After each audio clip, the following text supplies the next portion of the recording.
அனைவருக்கும் வணக்கம். தனுசு ராசிக்காரர்களுக்கு 2024ஆம் ஆண்டை குறிவைக்கும் குரு ராசியின் அதிபதியான குரு பகவான் 2024ஆம் ஆண்டை குறிவைத்து புதையல் யோகம் நிறைந்த ஆண்டா 2024ஐ மாற்றுவதற்கான வாய்ப்பும் யோகமும் எந்தெந்த விஷயங்களில் உள்ளது என்பதை சற்று விரிவாக பார்க்கலாம் வாங்க. ராசியின் அதிபதியாக இருக்கக்கூடிய குரு பகவான் 4ஆம் இடத்தின் அதிபதியாகவும் இருக்கிறாருங்க. ராசியின் அதிபதியாகவும் சுகாதிபதியாகவும் இருக்கக்கூடிய குரு பகவான் நவ கிரகங்களிலே தோஷமற்றவரும் அதீத நன்மையை தள்ளித்தரக்கூடிய அற்புதமான கிரகமாக பார்க்கப்படுகிறார். ஏனென்றால் ராசியின் அதிபதியான குருவின் பார்வையில் புதன் சுக்கிரன் பகை கிரகமாக பார்க்கப்பட்டாலும் புதன் சுக்கிரனின் பார்வையில் குரு சமகிரகமாக பார்க்கப்படுகிறாருங்க. மற்ற கிரக நிலைகளின் பார்வையிலும் குரு நட்பு கிரகமாகவோ அல்லது சமகிரகமாகவோ பார்க்கப்படுகிறார். குருவை பகை கிரகமாக எந்த கிரகமும் பார்க்கவில்லை என்பதுதான் கூடுதல் சிறப்பாக பார்க்கப்படுகிறது. இதன் காரணமாக தான் ராசியின் அதிபதி தோஷமற்றவராகவும் முழு சுபகிரகமாகவும் பல்வேறு விதமான நன்மைகளை அள்ளித்தரக்கூடிய தன்னிகரற்ற கிரகமாக செயல்படுவதோடு மட்டுமல்லாது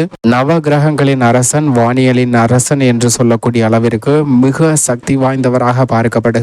அப்படிப்பட்டவர் மிக வலுவாக ஒருவருடைய ஜாதக அமைப்பில் 2, 4, 5, 7, 9, 11 ஆகிய இடங்களில் சஞ்சரிக்கும் போது அபரிவிதமான வளர்ச்சியும் முன்னேற்றத்தையும் அள்ளி கொடுப்பாருங்க. அதே போன்று மற்ற கிரகங்கள் ஜென்மத்திலோ அஷ்டமத்திலோ அமர்ந்தால் பல்வேறு வகையில சிரமங்களை சந்திப்பதற்கான வாய்ப்பு உண்டு. ஆனால் ராசியின் அதிபதியான குரு ஜென்மத்திலோ அஷ்டமத்திலோ அமர்ந்தாலும் பெரிய அளவிற்கு சிரமம் இல்லாமல் நன்மையை உருவாக்கி கொடுக்கக்கூடிய வாய்ப்பை உருவாக்கி கொடுக்கிறாருங்க.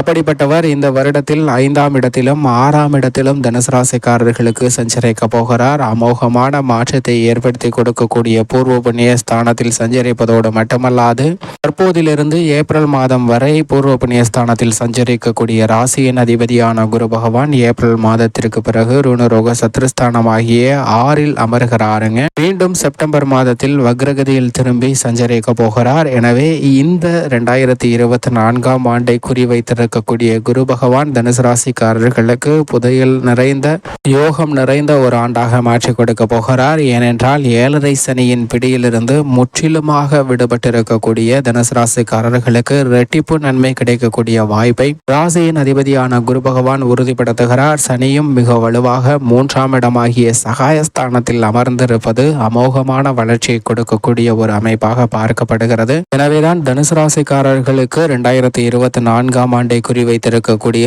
ராசியின் அதிபதியின் அமைப்பு காரணமாக அமோகமான வளர்ச்சியும் முன்னேற்றமும் மிக அபரிவிதமாக கிடைக்கக்கூடிய ஒரு தருணமாக பார்க்கப்படுகிறது. வருடத்தின் முற்பகுதியில் பூர்வ புண்ணிய ஸ்தானமாகிய 5ஆம் இடத்தில் சஞ்சரிக்கக்கூடிய ராசியின் அதிபதியான குரு பகவான் ஜென்ம ராசி பாக்கியஸ்தானம் மற்றும் லாபஸ்தானத்தை மிக வலுவாக பார்க்கிறாருங்க. ஜென்ம ராசியை அவர் வலுவாக பார்ப்பதால் இந்த தருணத்தில் பல்வேறு விதமான நன்மையும் யோகமும் நிறைந்து கிடைக்கிறது. பல தடைகள் தாமதங்கள் அனைத்துமே தகர்த்தெறியப்படுகிறது என்பதை தெளிவாகவும் துல்லியமாகவும் உறுதிப்படுத்துகிறாருங்க. ராசியின் அதிபதியான குரு பகவான் மிக வலுவாக 9 மற்றும் 11ஆம் இடமாகிய லாபஸ்தானத்தை பார்க்கிறார். பாக்கியஸ்தானமும் லாபஸ்தானமும் வலுப்பெறக்கூடிய இந்த தருணத்துல பல்வேறு விதமான நன்மையும் யோகமும் அதிர்ஷ்டமும் நிறைந்த ஒரு தருணமாக பார்க்கப்படுகிறது. குடும்ப ரீதியாக பல சிக்கல்கள் விலகுங்க. ஏப்ரல் மாதத்திற்கு பிறகு 6ஆம் இடமாகிய ருணரோக சத்ருஸ்தானத்தில் அமர்ந்தாலும் எதிர்ப்புகள் கடன் சார்ந்த தொல்லைகள் உள்ளிட்ட பல பிரச்சனைகள் விலகுவதற்கான வாய்ப்பை நிச்சயமாக உருவாக்கி கொடுக்கிறாருங்க. அதிலும் குறிப்பாக குரு பார்க்கின் கோடி நன்மை என்பார்கள். அப்படிப்பட்ட குருவின் சுப பார்வை ஏப்ரல் மாதத்திற்கு பிறகு 2, 10, 12 ஆகிய இடங்களில் கிடைக்கிறது. 2ஆம் இடமாகிய தனஸ்தானம் குடும்பஸ்தானம் வாக்குஸ்தானம் வலுப்பெறக்கூடிய இந்த தருணத்துல பிற்பகுதியிலும் நிறைந்த தனலாபம் நிறைந்த ஒரு தருணமாக மாற்றுகிறாருங்க. அவ்வப்போது சந்திக்கக்கூடிய சிறு சிறு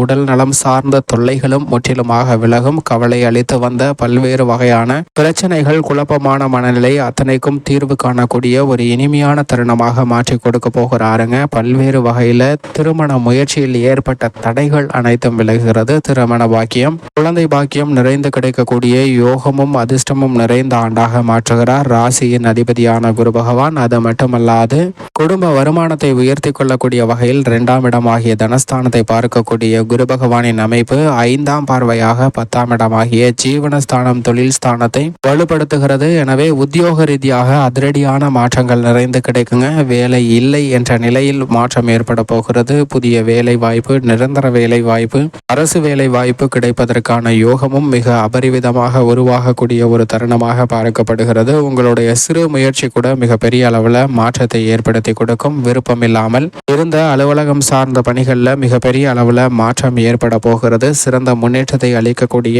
யோக பலன் நிறைந்த ஒரு தருணமாக மாற்றி கொடுக்கிறாருங்க. ராசியின் அதிபதியாக இருக்கக்கூடிய குரு பகவான் தொழில்துறை வியாபாரத்துறையை மிக அபிவிருத்தி காணக்கூடிய வகையில் அவரது சுப பார்வை அற்புதமாக பதிகிறது. எனவே தொழில் சார்ந்த பணிகளில் மிகப்பெரிய அளவில் பல மடங்கு லாபம் கிடைக்கும். தடையை தாமதத்தை சந்தித்து வந்த நிகழ்வுகளில் தொல்லைகள் அனைத்தும் விலகுகிறதுங்க. மகிழ்ச்சியை பெறக்கூடிய அளவிற்கு புதிய ஒப்பந்தங்கள், அரசு சலுகைகள் உள்ளிட்ட பல நன்மைகள் நிறைந்து கிடைக்கும். பங்குதாரர்கள், வாடிக்கையாளர்கள் என அனைவருடைய ஒத்துழைப்பையும் கனகச்சிதமாக மாற்றி கொடுக்க போகிறாருங்க.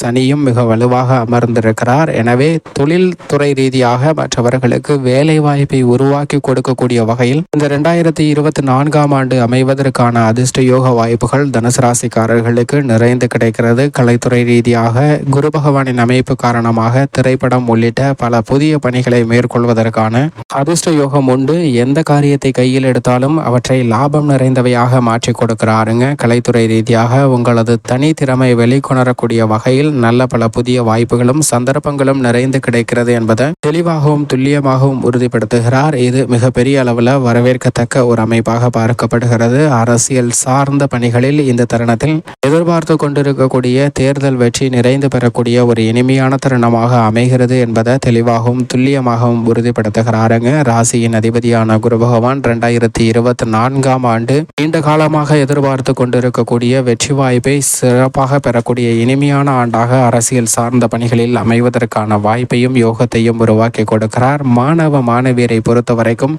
கல்வியில் நல்ல முன்னேற்றம் கிடைக்கிறது. எந்த விதமான மனக்குழப்பமும் இல்லாமல் ஒருநிலைப்படுத்தி படிப்பதற்கான வாய்ப்பும் யோகமும் உண்டு. எதிர்கொள்ளக்கூடிய தேர்தல்கள் எப்படி வெற்றி கிடைக்கிறதோ அதே போன்று கல்வித்துறையில் தேர்வுகளில் மிகப்பெரிய அளவில் வெற்றி கிடைக்க போகிறதுங்க. எதிர்பார்த்தபடி முதல் வகுப்பில் தேர்ச்சி பெறுவதற்கான அதிர்ஷ்ட யோகம் நிறைந்த ஒரு தருணமாக அமைகிறது. அது மட்டுமல்லாது விவசாயம் சார்ந்த பணிகளில் விவசாயத்துறையின் அதிபதியான செவ்வாயின் நட்பு கிரகமாக பார்க்கப்படுகிறாருங்க. ராசியின் அதிபதி மிக வலுவாக சஞ்சரிக்கக்கூடிய இந்த தருணத்தில் கால்நடை அபிவிருத்தி அடையும். பராமரிப்பு விரய செலவுகள் கட்டுக்குள் வரும். ஏனென்றால் விரயஸ்தானத்தை மிக வலுவாக பார்க்கிறாருங்க. அந்த விரய செலவுகள் புதிதாக நிலம், வீடு, வாகனம், பண்ணை நிலம் அமைத்தல், பல்வேறு வகையான புதிய சுப நிகழ்வுகளாக மாற்றுதல் போன்ற யோகத்தை உருவாக்கி கொடுக்கின்றன. பழைய கடன்களை அடைத்து நிம்மதி பெறுவதற்கான வாய்ப்பு நிச்சயமாக உருவாகிறது. பெண்மணிகளின் நலனுக்கு பொறுப்பேற்ற குரு பகவான் மிக சிறப்பாக சஞ்சரிப்பதால் பெண்மணிகளுடைய எதிர்பார்ப்பு பூர்த்தியாகும். கவலைகள் அனைத்தும் மறையும். சின்ன சின்ன நெருக்கடிகள் கூட மகிழ்ச்சியாக அமைவதற்கு யோகம் நிறைந்த ஒரு தருணமாக மாற்றுகிறாருங்க. மேலும் இந்த தருணத்தை சாதகமாக மாற்றிக்கொள்ள தனுசு ராசிக்காரர்கள் நிச்சயமாக வாரத்தில் வியாழக்கிழமை விரதமிருந்து அருகாமையில் உள்ள குரு பகவான் சன்னதி சென்று தீபம் ஏற்றி வழிபாடு செய்யுங்கள். அப்படி செய்வதால் நிறைந்த நன்மையும் முன்னேற்றமும் நிச்சயமாக தனுசு ராசிக்காரர்களுக்கு கிடைக்கும் என்பதில் சந்தேகமே இல்லை.